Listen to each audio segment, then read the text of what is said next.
बिस्मिल्लाहिर्रहमानिर्रहीम। अस्सलाम वालेकुम। आज हम फिज़िक्स चैप्टर नंबर 4 और टॉपिक है हमारे पास states of equilibrium. Last time हमने इक्विलिब्रियम के मुतालिक पढ़ा था। इक्विलिब्रियम क्या होता है?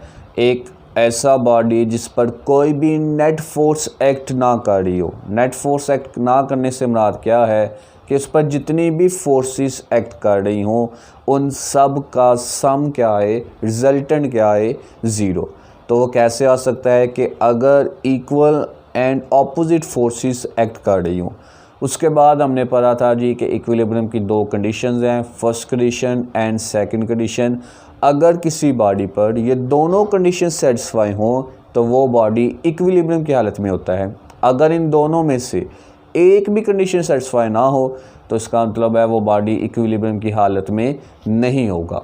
फर्स्ट कंडीशन में हमने क्या पढ़ा था? जितनी भी फोर्सेस लग रही हैं उन सब का सम ज़ीरो हो। सेकंड कंडीशन में हमने क्या पढ़ा था कि एक बॉडी पर जितना भी टॉर्क एक्ट कर रहा है उन सब का सम क्या है, ज़ीरो। आज है हमारे पास स्टेट्स ऑफ इक्विलिब्रियम। इक्विलिब्रियम की हालतें। सेंटर ऑफ ग्रेविटी की पोजीशन की वजह से इक्विलिब्रियम को आगे तीन हालतों में डिवाइड किया गया है। First, stable equilibrium. सेकंड हमारे पास unstable equilibrium and third one is neutral equilibrium. ये किस हालत से इसको डिवाइड किया गया है? उसके सेंटर ऑफ ग्रेविटी की पोजीशन चेंज होने की वजह से इक्विलिब्रियम को आगे तीन हालतों में डिवाइड कर दिया गया। First one is stable equilibrium, second one is unstable and third one is neutral. तो सबसे पहले हम बात कर लेते हैं किसकी जी? स्टेबल इक्विलिब्रियम की। स्टेबल इक्विलिब्रियम होता क्या है?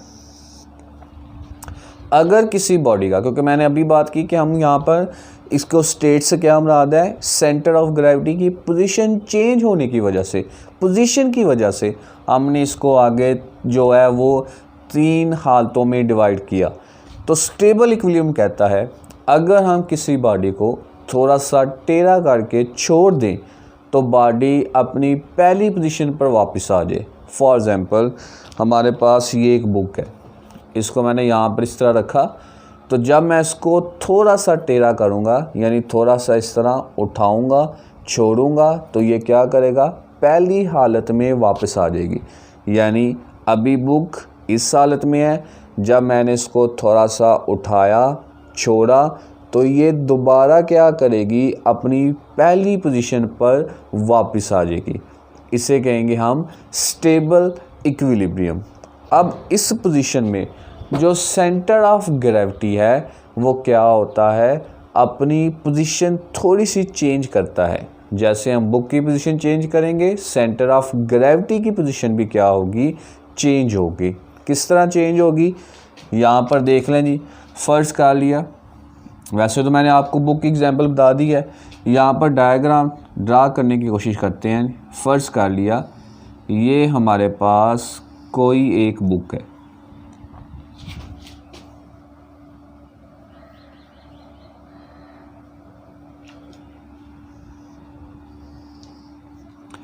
अभी इसका जो सेंटर ऑफ ग्रेविटी चूँकि एक रेगुलर शेप है तो सेंटर ऑफ ग्रेविटी इसका कहाँ पर होगा?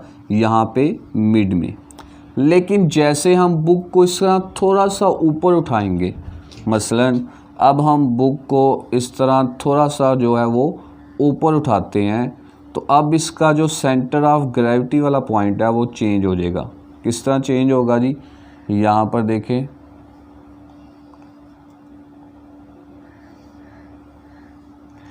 अब इसका सेंटर ऑफ ग्रेविटी ये वाला पॉइंट होगा।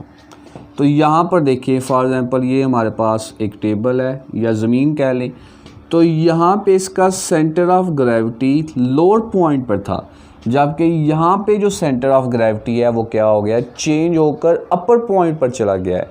तो अगर ये जो सेंटर ऑफ ग्रेविटी है ये जो चीज़ जिसके ऊपर किसी चीज़ को हम खड़ा करें उसे हम कहते हैं बेस, उसकी बुनियाद।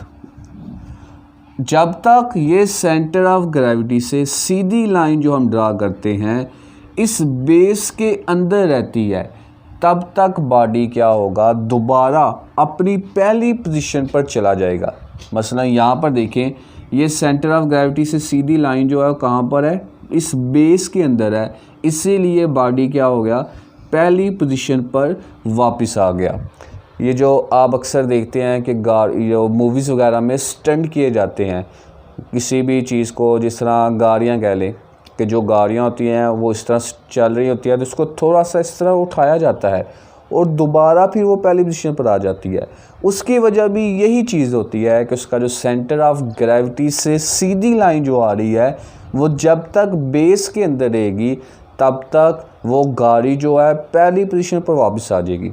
लेकिन अगर सेंटर ऑफ ग्रेविटी से सीधी लाइन बेस से बाहर निकल गई तो अब जो गाड़ी है वो वापस पहली पोजीशन पर नहीं आएगी, बल्कि इस तरह लड़खड़ाती हुई किसी न किसी हादसे का शिकार हो जाएगी, टूट फूट का शिकार हो जाएगी। इस एग्जांपल को हम देखते हैं एक ब्लॉक के ज़रिए। फ़र्ज़ कर लिया ये हमारे पास एक ब्लॉक है जी, इसका सेंटर ऑफ ग्रेविटी कहाँ पर होगा, मिड वाले पॉइंट पर। अगर हम इस ब्लॉक को थोड़ा सा टेढ़ा करते हैं, जिस तरह फ़र्ज़ कर लिया यही एक ब्लॉक है तो ये अभी इस हालत में है, अगर मैं इसको थोड़ा सा टेढ़ा करके छोड़ूँ वापस पहली पोजीशन पर आ जाएगा, मज़ीद टेढ़ा करूँगा वापस पहली पोजीशन पर आ जाएगा।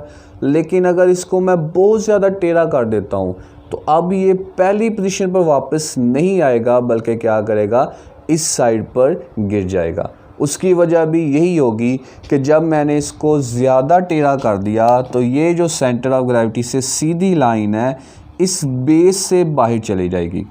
तो ये एग्जांपल हम कंसीडर कर लेते हैं कि ये जो सेंटर ऑफ ग्रेविटी से सीधी लाइन है बेस के अंदर है, अगर हम इस ब्लॉक को इस तरह थोड़ा सा टेढ़ा करें तो ये सेंटर ऑफ ग्रेविटी इससे सीधी लाइन अभी भी बेस के अंदर है, तो जब हम इसको छोड़ेंगे तो ये दोबारा पहली पोजीशन पर वापस आ जाएगा। लेकिन अगर हम इसको बहुत ज़्यादा टेढ़ा कर दें, यानी लाइन इस बेस से बाहर, ये बेस है हमारे पास, इस बेस से बाहर चली जाए तो अब ब्लॉक वापस पहली पोजीशन पर नहीं आएगा, बल्कि क्या करेगा, इस साइड पर नीचे की तरफ गिर जाएगा। तो बेसिकली यहाँ पर हमें क्या पता चला जी कि जब तक सेंटर ऑफ ग्रेविटी से सीधी लाइन बेस के अंदर रहेगी तब तक बॉडी वापस पहली पोजीशन पर आ जाएगा, और जैसे ही वो सेंटर ऑफ ग्रेविटी से जो सीधी लाइन है बेस से बाहर चली जाएगी तो बॉडी जो है वो वापस पहली पोजीशन पर नहीं आएगा। यही वजह होती है कि जितनी भी चीज़ें होती हैं उन सब की कोशिश की जाती है कि centre of gravity lower point पर लेकर आएँ, कम से कम नीचे की तरफ लेकर आएँ, क्योंकि जितना वो लोअर पॉइंट पर आएगा उतना उसके चांस ज़्यादा हैं कि सेंटर ऑफ ग्रेविटी से जो लाइन है वो बेस के अंदर है। जिस तरह यहाँ पर देख लें, अगर इसका सेंटर ऑफ ग्रेविटी यहाँ पर होता तो इतना टेढ़ा करने के बाद भी जो लाइन है वो बेस से बाहर ना जाती और ये ब्लॉक वापस पहली पोजीशन पर आ जाता। यही वजह होती है कि जो रेसिंग कार्स होती हैं उनका सेंटर ऑफ ग्रेविटी, या जितनी भी गाड़ियाँ हैं उनकी कोशिश की जाती है centre of gravity lower point पर हो। एक डबल ट्रैकर जो बस होती है उसका भी जो सेंटर ऑफ ग्रेविटी है वो लोअर से लोअर पॉइंट पर रखा जाता है। नीचे वाले हिस्से को ज़्यादा वज़नी बना दिया जाता है, ऊपर वाले हिस्से को लाइट हल्का बना दिया जाता है। जब नीचे वाले हिस्से को वज़नी बनाएंगे उस सूरत में सेंटर ऑफ ग्रेविटी वाला जो पॉइंट है वो लोअर पॉइंट पर आ जाएगा, और जो सेंटर ऑफ ग्रेविटी से सीधी लाइन है उसके ज़्यादा चांसेस होंगे कि वो बेस के अंदर है और उस चीज़ को बग़ैर हादसे के अगर किसी तरीके से टर्न करना भी पड़ता है, जिस तरह गाड़ियाँ हैं ज़्यादा स्पीड से चल रही हैं, तो जब वो मोड़ काटेंगी, टर्न लेंगी, तो उनको अपने आप को बहुत ज़्यादा टर्न करना पड़ता है। इतना टर्न करना पड़ता है कि अगर वो गाड़ी है तो वो एक साइड से थोड़ा सा ऊपर की तरफ जो है वो उठ जाती है। लेकिन अगर सेंटर ऑफ ग्रेविटी से जो लाइन है बेस के अंदर है, यानी इसको थोड़ा सा उठाया जाए कि सेंटर ऑफ ग्रेविटी से सीधी लाइन बेस के अंदर रह रही है, तो अब वो गाड़ी है जो वो किसी हादसे का शिकार नहीं होगी, बल्कि सेफली दोबारा इस तरह ज़मीन पर आ जाएगी, इस तरह पहली वाली पोजीशन पर आ जाएगी। तो यही वजह होती है। एक्सरसाइज में शॉर्ट क्वेश्चन भी है कि जो गाड़ियाँ हैं why the centre of gravity of vehicles जो है वो मेड लोड पॉइंट, या उनका जो सेंटर ऑफ ग्रेविटी है वो लोड पॉइंट पर क्यों रखा जाता है। और यही वजह होती है कि जो गाड़ियाँ उनका सेंटर ऑफ ग्रेविटी जो है वो लोड पॉइंट पर रखा जाता है।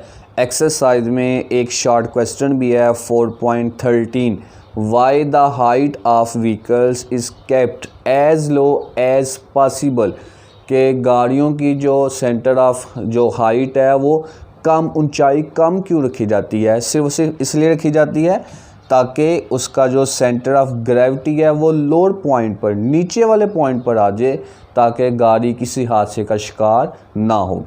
उसके बाद है जी आगे अनस्टेबल इक्विलिब्रियम। अब हम बात करेंगे अनस्टेबल इक्विलिब्रियम। नाम से ही जाहिर है स्टेबल, जो स्टेबल कंडीशन में हो। स्टेबल कंडीशन से मुराद क्या है कि किसी बॉडी को थोड़ा सा टेढ़ा करके छोड़ें तो वो वापस पहली पोजीशन पर आ जाए। अनस्टेबल जो स्टेबल ना हो, यानी अगर हम बॉडी को थोड़ा सा टेढ़ा करके छोड़ें तो वो पहली पोजीशन पर वापस ना आए, तो इसका मतलब है वो किस स्टेट में होगा, अनस्टेबल इक्विलिब्रियम की हालत में। फॉर एग्ज़ाम्पल, अगर हम इस चीज़ को, ये जो मार्कर का आगे वाला पॉइंट है, इस तरह मार्कर को खड़ा करने की कोशिश करते हैं, तो जब छोड़ेंगे तो मार्कर इस हालत में खड़ी नहीं हो सकती। क्यों नहीं खड़ी हो सकती? क्योंकि इसका जो अब बेस वाला पॉइंट है उसका एरिया हमने कम कर दिया है। ये जो डस्टर है ना, इसका एरिया ज़्यादा है। जब हम इसको खड़ा करने की कोशिश करेंगे तो ये चांसेस हैं किसी हद तक खड़ा हो सकता है, लेकिन जब हम मार्कर को खड़ा करने की कोशिश करेंगे तो मार्कर के कहाँ पर, जिस पॉइंट पर हम इसको लिखते हैं यहाँ पर, तो अब ये यहाँ पर खड़ी नहीं हो सकती, क्योंकि इसका हमने जो नीचे वाला बेस है, जो एरिया है, वो क्या कर दिया है, कम से कम कर दिया है। तो इस सूरत में फॉर एग्ज़ाम्पल यही हमारे पास एक मार्कर है या एक लेड पेंसिल है, कुछ भी लगा लें। इस सूरत में ये इसका सेंटर ऑफ ग्रेविटी है, ये इसकी बेस है। तो जब बेस ही हमने इसको मिनिमाइज़ कर दिया है तो बहुत कम चांसेस है कि सेंटर ऑफ ग्रेविटी से जो लाइन है वो इस बेस के अंदर है। यही वजह होगी कि जब हम बॉल पॉइंट को इस तरह खड़ा करने की कोशिश करेंगे तो सेंटर ऑफ ग्रेविटी से जो सीधी लाइन है वो बेस कम होने की वजह से उस बेस में नहीं रह सकेगी, और जो बॉल पॉइंट है या मार्कर है वो क्या होगा, या तो इस साइड पर गिर जाएगी या फिर इस साइड पर गिर जाएगी। तो अनस्टेबल इक्विलिब्रियम क्या हुआ कि जब भी हम किसी बॉडी को थोड़ा सा टेढ़ा करके छोड़ें तो वो वापस पहली पोजीशन पर ना आए, तो उसे हम क्या बोलेंगे, अनस्टेबल इक्विलिब्रियम। उसके बाद है जी न्यूट्रल। नाम से जाहिर है न्यूट्रल से मुराद क्या है, जिस तरह केमिस्ट्री में आपने पढ़ा जी positive, negative and neutral. Neutral से मुराद ये है कि जिस पर दो चीज़ें बैलेंस हो जाएं, इक्वल हो जाएं। इससे अक्सर हम कहते हैं नहीं कि इलेक्शन हो रहे होते हैं तो हम कहते हैं जी आप किसकी तरफ हैं, नून लीग की तरफ हैं, पीटीआई की तरफ हैं, या किसी और जमात की तरफ हैं, किसी और पार्टी की तरफ हैं, तो बंदा कहता है जी मैं न्यूट्रल हूँ। न्यूट्रल से मुराद है कि वो या तो सारी पार्टीज़ के हक़ में है या फिर किसी के हक़ में भी नहीं है। तो न्यूट्रल से मुराद है कि ना वो स्टेबल में हो ना ही वो अनस्टेबल में हो। स्टेबल से मुराद क्या है कि थोड़ा सा टेढ़ा करके छोड़ें तो वापस पहली पोजीशन पर आ जाए। अनस्टेबल से मुराद क्या है कि किसी बॉडी को थोड़ा सा टेढ़ा करके छोड़ें तो वापस पहली पोजीशन पर ना आए। न्यूट्रल से मुराद ये है कि बॉडी का जो सेंटर ऑफ ग्रेविटी वाला पॉइंट है वो किसी भी सूरत में चेंज ना हो। अब वो किस तरह हो सकता है, इसकी एग्जांपल क्या है। फ़र्ज़ किया हमारे पास कोई एक बॉल है। अब जो बॉल है उसका सेंटर ऑफ ग्रेविटी कहाँ पर होगा, मिड वाले पॉइंट पर। हम उस बॉल को इस तरह पकड़ते हैं और इस तरह दूर फेंकते हैं। जब बॉल दूर जाएगी तो वो एक पॉइंट पर आकर इस तरह रुक जाएगी। अब जब बॉल रुकेगी तो बॉल की पोजीशन तो चेंज, बॉल की जो शेप है वो सर्कल की फॉर्म में है, जिस फॉर्म में पहले थी उसी फॉर्म में बाद में भी है। तो जब बॉल की पोजीशन ही नहीं चेंज हुई तो इसका मतलब है उसका सेंटर ऑफ ग्रेविटी भी चेंज नहीं होगा। तो इस तरह की कंडीशन जिसमें हम किसी बॉडी को थोड़ा सा हिलाएं, थोड़ा सा दूर फेंकें, थोड़ी सी फोर्स लगाएं तो उसका सेंटर ऑफ ग्रेविटी चेंज ना हो, तो ऐसे बॉडी को, ऐसी स्टेट को हम कहते हैं न्यूट्रल इक्विलिब्रियम। यानी कि पहले जो उसका सेंटर ऑफ ग्रेविटी वाला पॉइंट था, बाद में भी उसका सेंटर ऑफ ग्रेविटी वाला पॉइंट वही है। तो इस प्रोसेस को, इस स्टेट को हम क्या बोलेंगे, न्यूट्रल इक्विलिब्रियम। बाकी जो है वो इंशाल्लाह हम कल करेंगे। अल्लाह हाफिज़।